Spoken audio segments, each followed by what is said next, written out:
कि जन्म जन्मान तरेत पुण्यम। माता और सज्जनों, एक जन्म का पुण्यों का उदय नहीं है।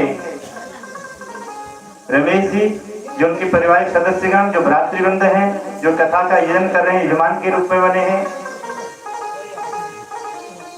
तो माता और सज्जनों, ये आप लोगों का, यजमान परिवार का इस जन्म का पुण्यों का जो पुंज है वह पुण्य पुंज नहीं है। कहा है कि जन्म जन्मान तरेत पुण्यम, एक जन्म का नहीं अनेक जन्मों का पुण्य जब उदय होता है तो ऐसी महती कृपा अनुकंपा उस यजमान परिवार पर होती है, यजमान बनने का अवसर उससे मिलता है, जैसे आज परिवार को मिला है। यही भागवत जी में वर्णन आता है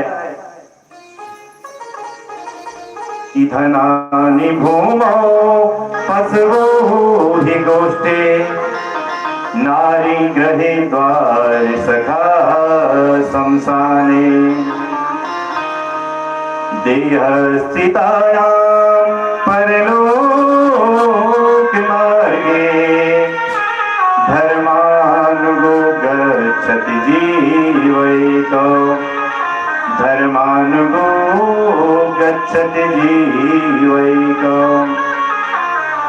कहा है कि धनानि भूमौ पशवो हि गोष्ठे, जो हमारा धन है, जो धन हम संचय करते हैं माताओं सज्जनों, वह धन यहीं इस भूमि पर ही रहेगा। जो पशु आदि पर हम ज्यादा प्रेम करते हैं, गौ का प्रेम करना, गौ की सेवा करना तो हमने ठुकरा दिया, लेकिन श्वान की पूजा करते हैं, श्वान को हम पालते हैं। श्वान को पालना भी धर्म है, लेकिन श्वान के प्रति हमारा जो शास्त्र वर्णन करता है कि अगर की एक राल भी अगर मुंह से गिरती है तो वहां जो पितृ देवता है उनको अगर तर्पण पिंडदान आदि किया तो वह स्वीकार नहीं करते हैं। जहां जहां पर देवताओं की उपासना होती है, जहां पर भगवत चर्चा आदि होती है, यज्ञ कर्म होता है, अगर वहां पर श्वान घूमता है तो वह यज्ञ पूर्णतया सफल नहीं माना जाता है। पुत्र कहते हैं, लेकिन उस वैतरणी नदी को भी पाना पड़ता है तो वहां गाय के दान से गौपुच्छ का स्पर्श करके ही पार पाया जाता है। इसलिए भगवान कहते हैं कि धनानि भूमौ पशवो हि गोष्ठे नारी ग्रहे द्वार सखा शमशाने। धन भूमि पर ही रहेगा, जो नारी से अत्यधिक प्रेम करते हैं और नारी मात्र घर के द्वार तक शांत देगी, और बंधु बांधव इष्ट मित्र जो हैं वो सिर्फ शमशान भूमि तक शांत देंगे। तो फिर साथ क्या जाएगा? धर्मानुगो गच्छति जीवैतो। एक सत्कर्म शुभ कर्म जो आप लोग कर रहे हैं माताओं सज्जनों, यही साथ जाएगा।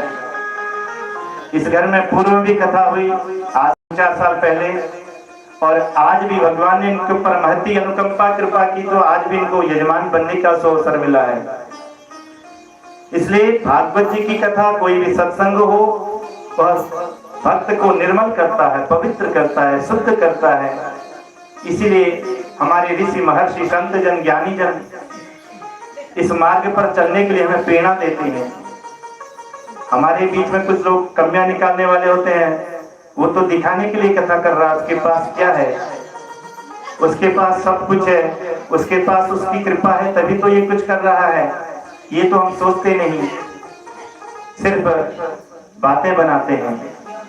तो इसलिए जहां पर इस ग्रंथ की स्थापना होती है वहां पर स्वयं भगवान आकर के विराजित होते हैं। इसीलिए कल हमने उस महात्म्य में श्रवण किया था कि धुंधली जो प्रेत योनि में पड़ा था, इसी भागवत जी का सहारा लेकर के इस कथा को श्रवण करके ही मुक्ति को प्राप्त किया है। प्रेत योनि में तड़प रहा था, जहां पर संतान गलत कार्य को करती हैं तो जो स्वर्गवासी पितृ देवता हो गए वह भी जो पिंडदान तर्पण करते हैं उस जल को नहीं ग्रहण करते हैं। इसलिए हर माँ हर पिता को अपने बच्चों में अच्छे संस्कार प्रेरित करने चाहिए। आत्मदेव ब्राह्मण दुखी थे, पुत्र जन्म हुआ धुंधकारी जैसा, तब भी दुख को प्राप्त किया, और